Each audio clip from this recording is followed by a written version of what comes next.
Assalamu alaikum warahmatullahi wabarakatuh. Mpenzi mtazamaji, natumai mzima buheri wa afya. Jina langu ni Haifa Muhammad na karibu katika kipindacho Upewa Asubuhi ndani ya kitengo Ijue Dini Yako. Alhamdulillah, tupo naye si mwingine bali Sheikh wetu Sheikh Hussein Patrova ambaye anazidi kuelezea mengi kuhusiana na dini ili uweze kuifahamu. Na katika mada yetu ya leo tunataka kuangazia matukio ya Ghadir Hum. Naamini katika kipindi kilichopita tuliweza kuongelea swala la Ghadir Hum, lakini sasa hapa tunataka kuangalia matukio yenyewe.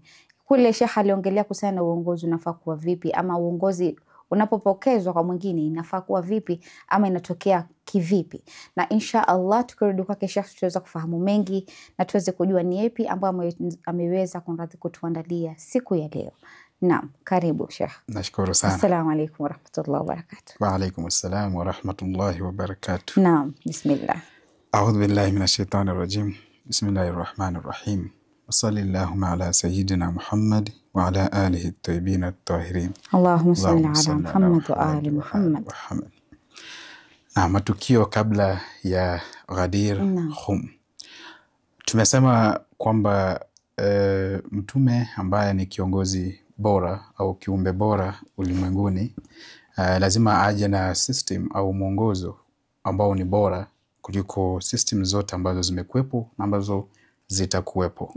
Na kama wewe ni bora na system yako ni bora, lazima kuwe na mwanzo, ujue mwanzo unaanza vipi au katikati utafika vipi na mwisho utafika vipi. Na lazima utoe mwongozo kutoka mwanzo ikilenga mwisho, kwamba mwisho wako hautakuwa ni mwisho ambao hauna mwelekeo. Utakuwa ni mwisho ambao una mwelekeo. Kwa hivyo kwenye miaka 23 ya mtume tunaweza tukasema kwamba imegawanyika katika sehemu mbili.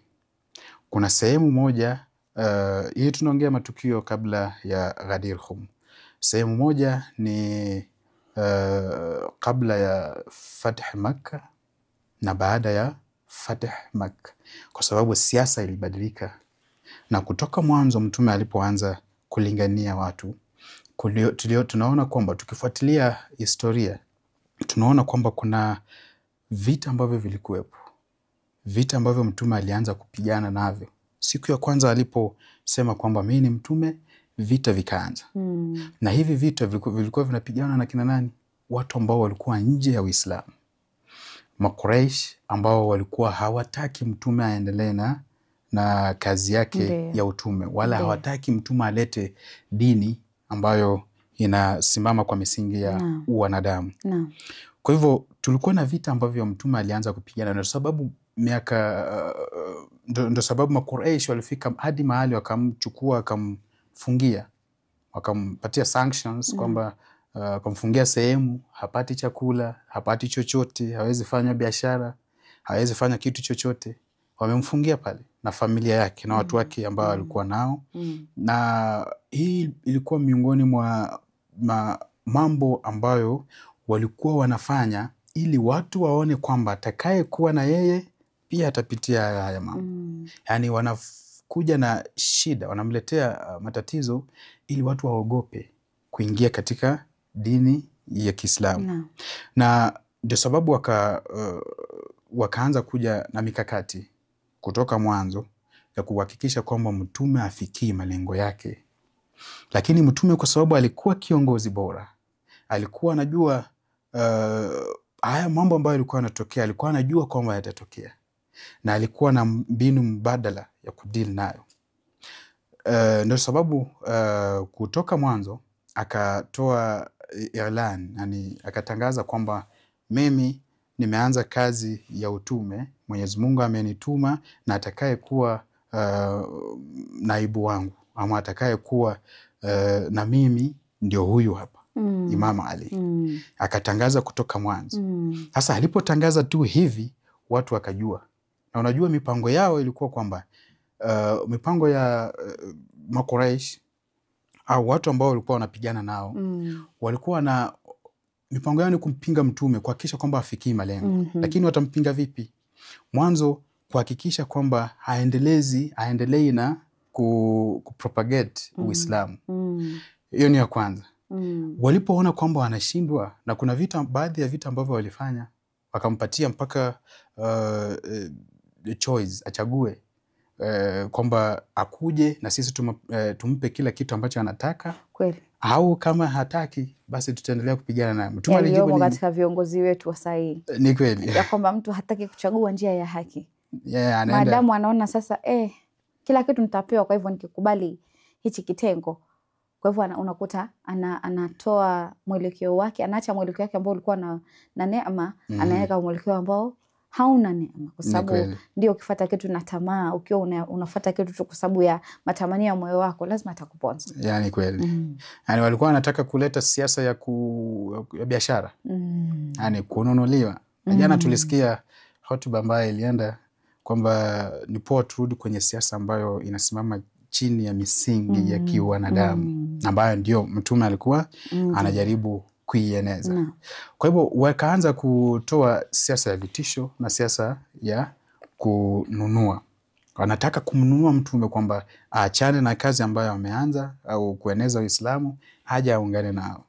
Lakini Mtume aliwaambia nini? Aliwaambia kwamba hapana, hata mkachukua mwezi mkaweka kwa mkono wangu wa kushoto, najua mkono wangu wa kulia sitoachana na hii mission ambayo nimeanza nayo. Hii inakwambia vipi Mtume alikuwa na msimamo na ameamini kwenye kazi ambayo anataka kuifanya. Of which ni vigumu sana kupata kiongozi ambaye amefuata hii misingi ya mitume. Kwa hivyo mbinu ambayo Makuraish walikuwa wanatumia, ya kwanza tumeona kwamba walitumia vitisho, walitumia shida, kuletea Mtume shida na wale ambao wamekubali Uislamu, ili watu waogope wasiingie kwenye Uislamu. Mbinu ya pili ni kwamba walikuwa wanatumia mbinu ya kununua, kupeana pesa kwa Mtume mwenyewe, kwamba akiachana na hii mission yake basi watampatia kila kitu ambacho anataka. Lakini Mtume hivyo hivyo alikataa. Kwa hivyo alipoanza Mtume na akatoa mwongozo kwamba huyu ndio naibu wangu, alikuwa anataka kwamba hiyo spirit iwe kwenye akili za watu kutoka mwanzo, ili atakapo introduce mwishowe kusikuwe na shida yoyote. Watu wao wamezoea kwa muda wa miaka 23. Lakini kwa sababu ana maadui, hao maadui pia wataanza kuja na mbinu ili kuhakikisha kwamba hilo halifanyiki. Walifika mahali wakaona kwamba huyu Mtume ni kama hatumwezi. Kila mbinu ambayo tunakuja nayo yeye ana mbinu mubadala. Kila kitu ambacho tunajaribu kufanya anakuja na kitu kingine. Sasa tuanze kupinga vitu ambavyo anakuja navyo. Ili yeye akiondoka, si yeye yani hivi ndio walikuwa wanafikiria. Kwa mfano, yeye anajiona kwamba yeye ni amebobea, lakini ataondoka. Akiondoka sisi tuta take over. Sasa wakaanza kuweka mikakati kutoka mwanzo kuhakikisha kwamba mipango ambayo Mtume ako nayo ya muda mrefu baada ya kutoka au ya kuondoka haitotimia. Sisi tutakuwa tumekuja na mipango mingine. Na kitu ambacho walianza nacho mwanzo ni kuhakikisha kwamba ile habari ambayo Mtume amekuja nayo kwamba yeye ni Mtume na kiongozi baada yake ni Imam Ali, alivyoeleza kwenye hadith, kwenye kisa cha Indhar, wakaanza kupigana na hicho. Sasa wakaanza kuhakikisha kwamba hilo halitotendeka. Walifanya vipi? Kwa mfano, walianza kujenga watu ambao wanapinga shakhsia ya huyu ambayo wamekuja nayo, ambaye anasema kwamba atakuwa kiongozi baada yake. Ili ukisema kwamba Imam Ali, kuna mwingine atakwambia huyu kweli sio Imam Ali, mimi naona huyu pia iko sawa. Kweli. Wakisema kwamba amefanya hiki, na huyu anakuambia huyu pia amefanya hiki. Kwa hivyo huyu pia so inakuwa kama kushindana. Ni kama kushindana. Mtume amesema na sisi tunasema. Hata kuna hadithi moja, kuna kisa ambacho kilitokea kwenye khalifa wa pili. Alisema kwamba Makuraish walitaka kitu na Mtume akataka kitu. Mwenyezi Mungu akitaka kile ambacho Makuraish walitaka. Akafanya kile Makuraish walitaka, kikafanyika. Unaona? Sasa kulikuwa kwamba kama kubishana kwamba unataka hivi, sisi tunataka hivi. Sasa siasa ilikuwa hivyo na Mtume hilo alilijua. Sasa kuna baadhi ya matokeo ambayo yalifanyika miongoni mwa process zao, miongoni mwa khutwa zao za kuhakikisha kwamba wana stop au wanastopisha mpango mzima wa Mtume. Na ilifika mahali miongoni mwa khutwa zao kwamba wanataka mpaka kumuua Mtume ili wachukue uongozi from the beginning. Asiwe kwamba ameathiri kwenye nyoyo za watu na watu wameweza kumfuata. Na kuna vitu ambavyo vilitokea kwenye historia ambavyo vilionyesha miongoni mwa haya matukio. Kwa mfano, tunaona kwamba after Fatih Makkah, baada ya Fatih Makkah, vita vilikuwa tu kati ya Mtume na Makuraish au mushirikina, ambayo ilikuwa wazi kwamba hawa wanampinga. Lakini baada ya Fatih Makkah, hawa walikuwa wameshindwa, kwamba Mtume aliweza kuhakikisha kwamba mipango yao yote ime fall out, haijatokea. Na pale ndipo waliweza kuingia katika grupi ya Mtume sasa, kwa sababu walikuwa Waislamu. Wale ambao walikuwa wanampinga wakaja wakawa Waislamu kwenye Fatih Makkah. Na ndio pale Mtume alisamehe hawa watu ambao walikuwa wanampinga na wakileta shida katika mpango wake wa kueneza Uislamu. Na kuna hadithi moja, kuna kauli ambayo inajulikana kwamba aliwaachilia akasema, antum tulaka, nyinyi ni wenye kutalikiwa. Kwa hivyo kwenye Fatih Makkah mambo ikabadilika, baada ya kuwa kwamba vita vimekuwa kati ya Mtume na watu ambao wanajulikana mushirikin au Makuraish. Sasa wa Makuraish wamekuja sasa sehemu ya Mtume, lakini vita vyao bado vipo, malengo yao bado yapo, wanapigana nayo. Kwa hivyo Mtume atadili nayo vipi? Kwa hivyo vita vimekuwa ndani ya Uislamu sasa. Ndiyo. Wanapigana kule ndani. Na ndio sababu kuna baadhi ya matukio ambayo yalitokea. Kuna vita ambavyo vilikuwa vinajulikana kama vita vya Tabuk, ambao Mtume alitengeneza kikundi, alitengeneza jeshi lake kwamba wanaenda kupigana na Rum ambayo ilikuwa empire wakati huo. Sasa alipopanga hivyo, alijua kwamba khutwa ya watu ambao wameingia ndani ya Uislamu ni kuhakikisha kwamba wana do away with Islam. Yani yale ambayo walikuwa wanayo kabla ya kuingia ndani ya Uislamu bado wanayo, na wakipata tu chance kidogo watafanya nini? Watabadilisha kila kitu, na kunaweza kukatokea coup. Kwa hivyo kwenye hivi vita vya Tabuk, Mtume alitengeneza jeshi, wakasema kwamba wanaondoka. Lakini hawa mushirikina na munafikin ambao wapo ndani walikuwa pia na khutwa yao ambao wanapanga kwamba Mtume anaondoka Madina na wanaondoka na watu. Hii ndio fursa yetu ya kuhakikisha kwamba tunabadilisha kila kitu. Kwa hivyo walifanya vipi? Walikuwa na mipango miwili. Mpango wa kwanza ni kumuua Mtume.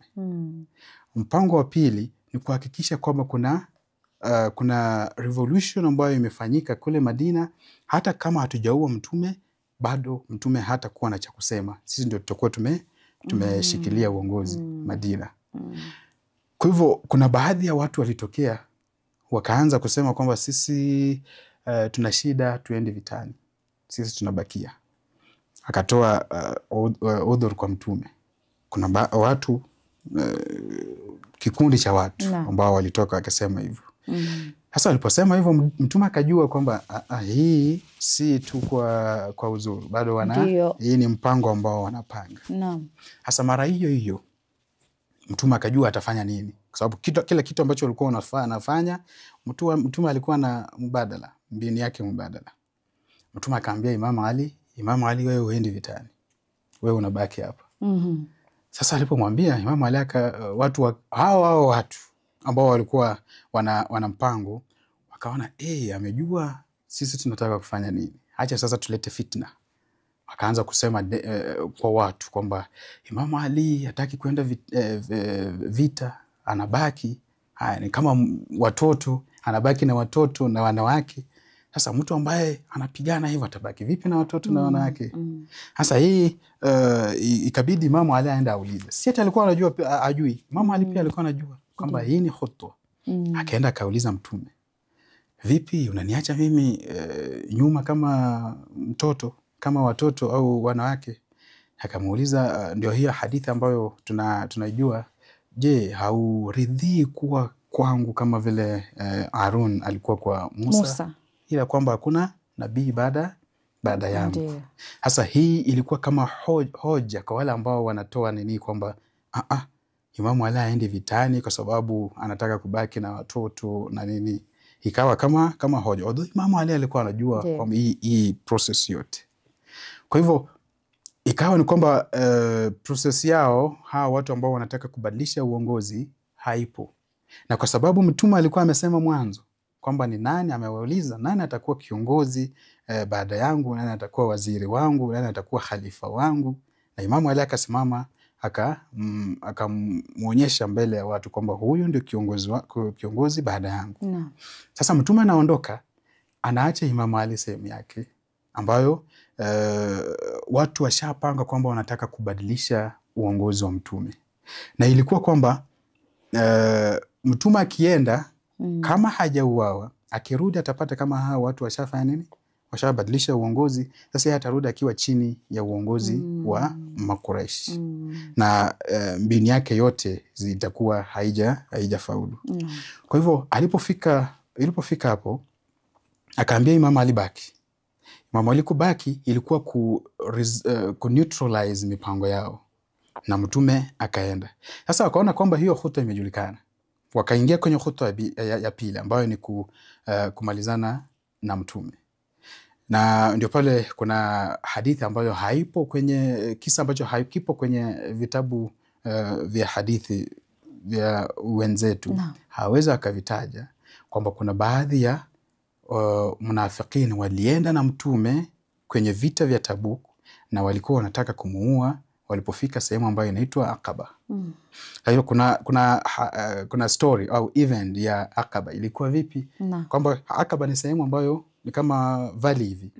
Ambapo mkipita pale inabakia sehemu ndogo tu ya kutembea na ukiteleza tu kidogo umeanguka chini. Na ukianguka chini ndio hivyo. Kwa hivyo walipofika hapo kuna baadhi ya maswahaba walitaka kumuua Mtume. Waka cause commotion ili ile nini ambayo Mtume amepanda iteleze na ianguke ndani, na kisha anguka ndani, basi ndio hivyo. Mtume hatakuwa na sisi. Lakini hili Mtume alikuwa amejua pia. Kwa sababu akaeka watu ambao walikuwa wanamlinda kati yao. Kuna hadithi ambayo alisema kwamba fi ashabi 12 munafikan la yadkhuluna aljanna hatta yalija aljamalu simat alkhayat. Yani kwenye masahaba wangu kuna masahaba 12 ambao ni munafik. Hao munafikin hawatoingia janna mpaka ngamia aingie kwenye tundu la sindano. Yani haiwezekani kwamba hawa munafiki wataingia janna. Naam, shukran sana Sheikh. Acha tuchukue pumziko, tukirudi tuendelee na awamu ya pili ili kuweza kufahamu zaidi kuhusiana na hadithi ulioisema. Inshallah. Kurudi kwako mpenzi mtazamaji, natumai katika awamu ya kwanza tukiwa na Sheikh Hussein ndani ya studio zetu za Mahdi TV, na pia naamini utakuwa umeweza kufaidika na yale ambayo anaweza kuyawasilisha. Unaweza kuona jinsi Sheikh anavyokuelezea kuhusiana na Ghadir Hum. Na kabla hata tufike pale penye panahitajika, lazima kuna vitu tuweze kuviongelea, kuvifahamu ili uweze kuconnect vizuri haswa tukio la Ghadir Hum. Na inshallah mpenzi mtazamaji, acha tuchukue mpumziko, tutakaporudi tutaendelea zaidi.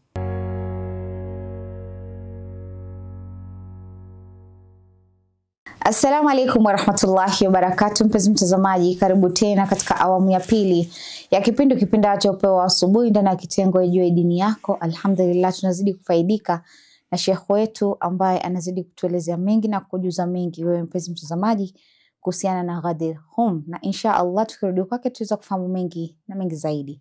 Naam Sheikh, karibu tena. Shukran. A'udhu billahi minash shaitanir rajim. Bismillahir rahmanir rahim. Kwa hivyo fi ashabi 12 munafiqan la yadkhuluna aljanna hatta yalija aljamalu simat alkhayat. Kwa hivyo Mtume aliyasema haya baada ya tukio la Aqaba ambalo walikuwa wanataka, wamepanga kubadilisha, kufanya revolution kwa uongozi wa Mtume na baadaye kumalizana na yeye kama hiyo ya kwanza haitoenda through. Kwa hivyo haya ni matukio ambayo Mtume bado anajaribu kuonyesha kwamba kama mimi sipo, basi ni huyu ambaye inafaa aongoze, awepo au aongoze umma baada yangu. Kwa hivyo baada ya hapo kuna tukio lingine ambalo lilitokea, na kuna sura ambayo ilishuka, Suratul Baraa ilishuka, na ikawa ni kiongozi au mtu apewe hiyo sura aende aonyeshe au awapatie wale watu ambao wapo sehemu za Maka. Na ilivyo kwenye vitabu vya historia na hadithi sehemu zote Shia na Kisuni hili tukio lipo wametaja, lakini ni kwamba Mtume alimpatia Abubakar kwamba nenda baligh anni, peleka hii information. Alipoenda akapata wahi kwamba hawezi akatoa information kwako kwangu, na Mwenyezi Mungu anasema ila wewe au mtu ambaye yuko karibu na wewe au mtu kutokana na wewe, na huyo mtu kutokana na wewe hawezi akakuwa yule ambaye umetuma. Kweli. Sasa ikabidi huyu atume Imam Ali amfuate, achukue ile aende atoe hiyo habari. Na Abubakar akarudi. Sasa hiyo ilikuwa pia information, ilikuwa ishara ya kuonyesha kwamba baada yangu ni huyu. Kama huwezi peleka aya, vipi utaweza kulinda Qur'ani? Kweli. Qur'ani nzima. Kweli. Au kama huwezi peleka sura, vipi utaweza kulinda Qur'ani nzima? Tunajuzu hakuna watu ambao walikuwa wanaifahamu Qur'an kama Ahlul Bait Rasulillah. Ni kweli. Hao ndio walikuwa wanaifahamu Qur'an, kuitafasiri, wanaitafsiri Qur'an vile inavyofaa kutafsiriwa. Ni kweli. Naam. Na ndio sababu tunaambiwa kwamba kuna sehemu wanafika wanasema kwamba sisi kuna Qur'ani yetu. Yaani kwamba mtihani mkubwa. Qur'ani yetu haifanani kama ni kweli Imam Ali aliandika Qur'ani ambayo ni kama hii. Lakini tofauti ni kwamba alikuwa anatoa kwa sababu gani hii sura imeshuka, kwa sababu gani hii imeshuka, na mazingira gani. Yaani kila kitu ameeleza. Lakini Qur'ani hiyo. Ndiyo. Kwa hivyo kwenye hili tukio Mtume anazidi kutuonyesha au kutoa ishara kwamba baada yangu ni huyu. Na Bakr aliporudi sasa, ulikuwa ni mwaka kabla ya hija ya mwisho ambayo inaitwa Hijjatul Wida. Na ina tasmiati nyingi: Hijjatul Wida, Hijjatul Itmam, Hijjatul Balagh, kulingana na yale ambayo yalitokea ndani ya hiyo hija. Kwa hivyo kwenye hili tokeo walijua, na wale ambao walikuwa wanapigana na Mtume ambao walikuwa ndani ya Uislamu walijua kwamba hizi ni khutwa ambazo Mtume ameandaa kukaunta zile zetu ambazo tutakuwa tunazifanya. Ndiyo. Na wakapanga vizuri kwamba ameonyesha watu wameshaona kwamba baada yake ni Ali. Na kila mtu alikuwa ashaona hili. Yaani lipo kwenye akili za watu, kwa sababu kila kitu ambacho anafanya kama hayupo anampa Ali. Kwa hivyo wakaanza kupanga ni vipi sasa tuta dissolve hii issue ambayo ipo, hii spirit ambayo ipo kwenye akili za watu. Tutafanya vipi? Na hapo ndipo ikatokea baadhi ya vitu ambavyo walifanya kuanzia hapa mpaka siku au tukio la Ghadir. Na tunajua kwamba hiyo kwenye Suratul Baraa Imam Ali alikuwa ametuma kutoa information kwa watu kwamba mwaka ujao kutakuwa na haji, tutaenda kwenye haji. Kwa hivyo kila mtu ajipange kwamba tunaenda haji. Sasa wakajua kwamba kule kwenye haji kutakuwa na watu wengi. Sasa lazima Mtume atachukua advantage ya haji kueleza kitu ambacho anataka kiendelee baada yake. Naam. Kueleza kwamba baada yake uongozi utakuwa vipi. Hiyo walijua. Tena wakaanza kupanga kwa ajili ya hiyo ili walete shida zao. Naam. Hilo tukio litakapofika. Naam. Lakini wakati wa Hajj, mwaka uliofuata ulikuwa mwaka wa 10, ni kwamba Imam Ali alikuwa ameenda wapi? Ametumwa Yemen. Ametumwa kule ku propagate dini ya Kiislamu. Naam. Sasa kule alipotumwa kule pia wakaanza pia Khalid bin Walid alikuwa kule. Ndiyo. Yeah. Kwa hivyo wakatengeneza kikundi chao pia.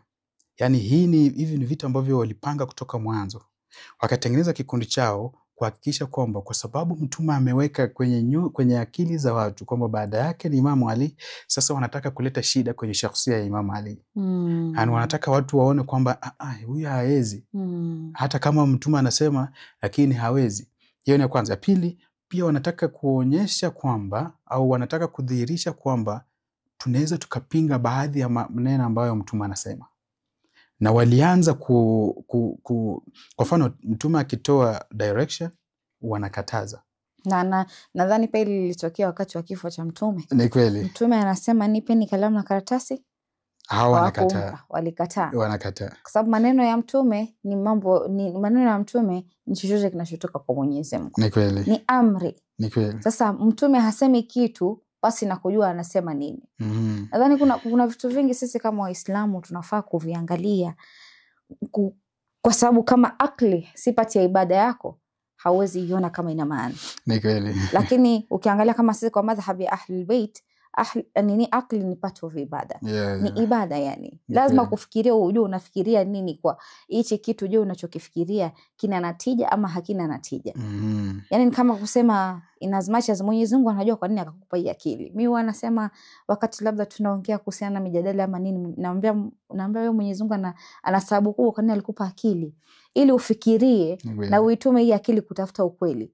La sivyo ukibakia kwa ile picha ya kwamba mtu amekuwekea katika akili kwamba wewe umeambiwa Washia wako hivi, wewe unaichukua vile vile. Hauchukui hata ile kusema mimi acha nikachambue hichi nilichoambiwa kama ni kweli ama ni la. Na hapo ndo Waislamu wengi siku hizo wanapotea. Ni kweli.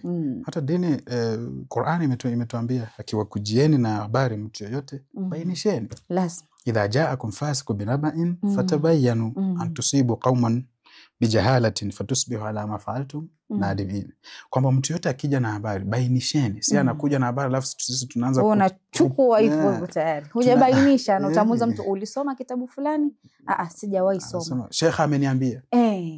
Maneno ya Sheikh si jamani, maneno ya Sheikh haimaanishi ni ya kweli. Kila mtu siku hizi nikiangalia kwanza hao wanaosimama katika mimbar wengine, yani itakuwa ni kuondaza niseme tu ni kwamba kuna mitihani mikubwa. Ni kweli. Sasa mpaka kufikia mashekhe wenyewe kutokana na yani inakuwa ni mitihani mikubwa. Inakuwa tumekiuka ile uongozi wa Mtume yenye alikuwa ametuamrisha. Ni kweli. Kuna baadhi ya maneno ukiyasikia unasikitika sana. Vile Mtume alikuwa anasikitika na hali za Waislamu. Yani tuko sure kwamba saa hizi anasikitika sana. Ndiyo. Kwa sababu vitu ambavyo vinaongelewa juu yake, yani uweze ukasema kwa mtu wa kawaida. Kabisa. Lakini hao wanasema tu. Tutajua siku ya Kiyama. Tutajua. Mimi huwa naambia mtu akiniambia wewe kwamba wewe uko hivi, hasa sisi hakika huwa tunapitia sana madhhabi ya Ahlul Bait. Kwanza ukiwa wewe unasikia wewe ni Mshia utaitwa majina kila aina. Ni kweli. Tambua wewe kama ni kafiri, wewe uko vipi? Sasa mimi jibu langu naambia ni sawa, mimi niacheni na ukafiri wangu. Tutakutana Kiyama, kila mtu ajitetee kivyake. Ni kweli. Ikifika mahali itabidi lakum dinukum waliyadin. Lakini uliposema kwamba mtu ambaye ako na akili na anaweza analyze visa ambavyo vilikuwa vinatokea, lazima atakuja na mwisho ambao unaendana na yale ambayo Mtume alikuwa anafanya. Lakini ukikosa kuanalyze, hapo ndio shida inatokea. Hautafika mahali. Kwamba unasubiri nani aseme kitu, wewe unafuata kile kitu. Unasema mimi bana nilisikia mtu fulani amesema hivi na hivi, kwa hivyo wewe ulisikia. Hukuenda kubainisha kama ilikuwa kweli. Ni kweli. Na huyu hata mtu akisema anakuletea okay, sasa sawa mimi nimekuletea kitabu ndio kasome hiki. Atakwambia mimi bwana sitaki kuwa mtu fulani. Ama mimi bwana Mimi najua yule sheha amesema kweli. Amesema kweli, umeenda ukachambua, ukakisoma, ukaelewa vizuri.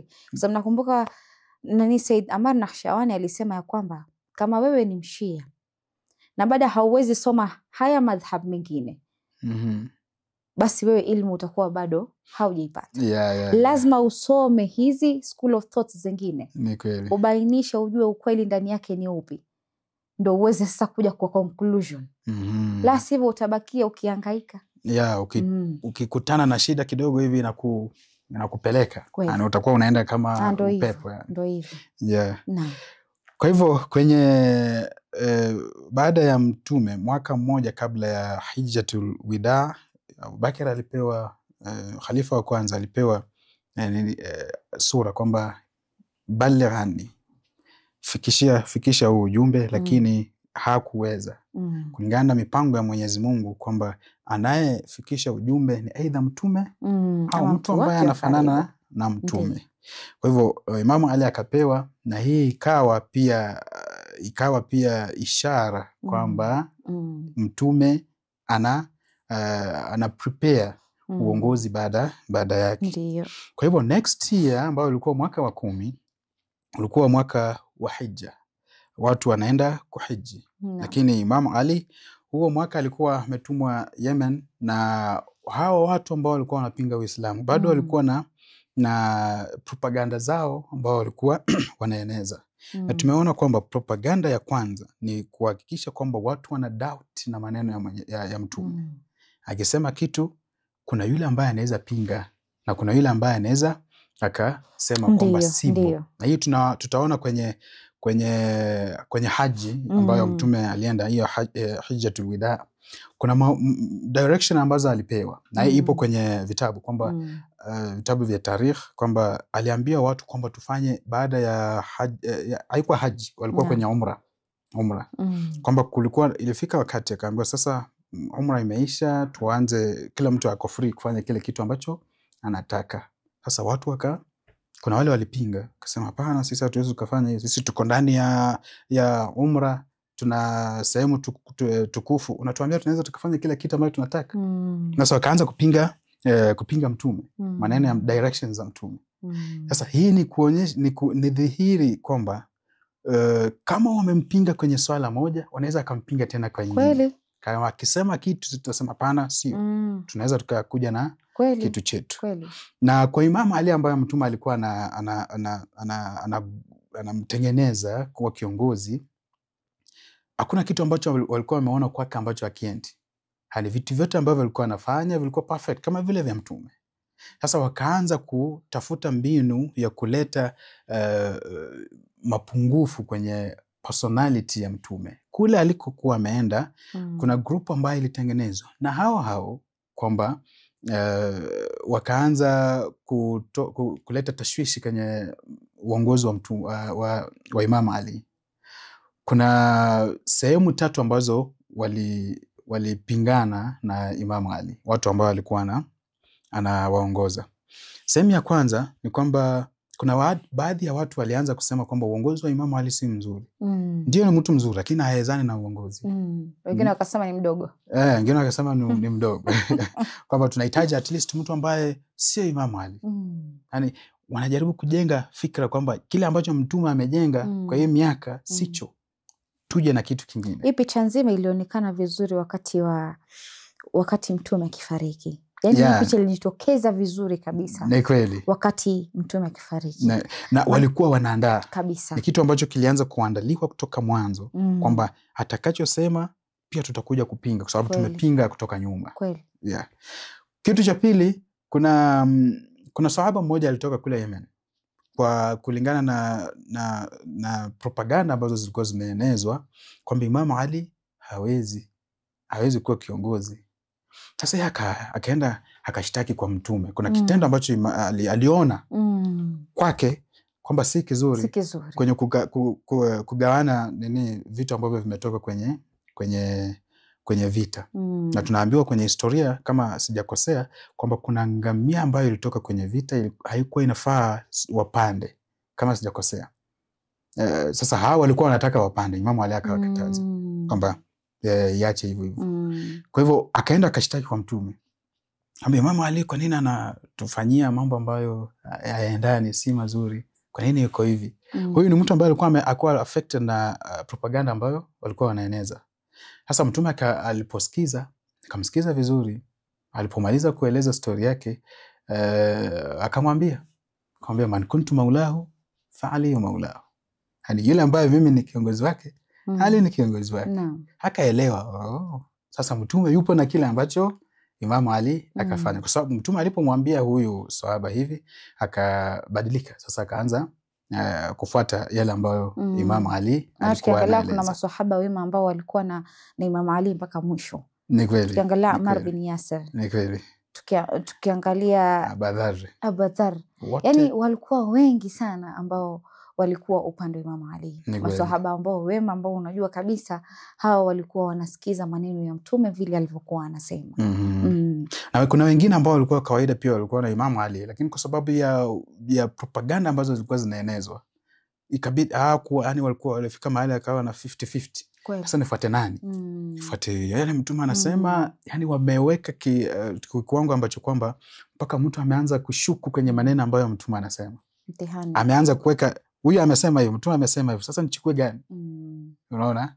Kwa hivyo anaweka kwa mizani sasa. Anaweka kwa mizani. Kwa hivyo hayo ndio matatizo ambayo walileta watu wa propaganda huo wakati, kuhakikisha kwamba chochote Mtume atasema wakati wowote ule atakaposema. Na saa hizi alikuwa amesema kwamba kuna haji. Sasa alikuwa amejua kwamba lazima kuna maelekezo atatoa kule ndani ya haji, sababu watu watakuwa wengi. Kwa hivyo kitu ambacho walifanya tena, walihakikisha kwamba wanajaribu kuleta shakhsi ambazo zina zile sifa ambazo wanadhani Imam Ali ako nazo. Na tunaona kwenye hadithi, kwa mfano wanapatia Abu Bakri baadhi ya sifa, wanapatia Omar baadhi ya sifa, wanapatia hata Khalid bin Walid baadhi ya sifa. Ni mtihani mkubwa sana, ama ni mtihani mkubwa sana Sheikh, ambao katika generation hii ambacho huwa kinaniuma zaidi. Kinaniuma kwamba wewe ukweli unauona lakini unaukataa. Ni kwamba tumekuwa na ile ignorance. Hatutaki kufahamu kwamba hiki ndo kitu ambacho Mwenyezi Mungu ameamrisha, na Mtume hafanyi kitu pasi na amri ya Mwenyezi Mungu. Ni kweli. Yani hilo ndio lilikuwa linakosa kwenye akili za watu, kwamba huyo la yantiqu anil hawa in huwa illa wahyun yuha. Sasa hiyo ndio alikuwa anataka kupinga, kwamba hiyo wahyu yuha hiyo tunaweza tukapinga, tunaweza tukakuja na kitu kingine. Na ndio iliyofanyika, na ikaleta tashwishi ambazo zilikuja baada ya Mtume kutangaza. Kwa hivyo nini ilifuatia baada ya kutangaza kwamba kuna haji mwaka ujao, na wote walisikia kwamba kuna haji. Kwa hivyo kila mtu akajitayarisha kwenda kuhiji. Naam, shukran sana Sheikh. Na mimi kuna mengi sisi kuweza kujifunza, kuna mengi mpenzi mtazamaji kuweza kujifunza. Binafsi pia napata kufahamu mengi, kuweza kujua mengi ambao huenda pia mimi nilikuwa sijui, lakini nakwambia ukiwa na mashaikh ambao wanakupa mwongozo huu, basi naamini utaweza kuwa katika njia ambayo ni sahihi. Shukran sana. Kurudi kwako mpenzi mtazamaji, natumai katika awamu ya pili tukiwa na Sheikh Hussein Patrova, naamini umeweza kumuelewa na kumfahamu vyote alivyoweza kukuelezea, kwa sababu mwisho wa siku unapaswa kufahamu ya kwamba dini ni muhimu na kuisoma ni muhimu, na historia na connect wewe kuweza kufahamu pia ni yapi ambao unapaswa kuyafuata. Na inshallah mpenzi mtazamaji, kufikia hapo sina mengi ya kusema isipokuwa ni kukwambia maasalam.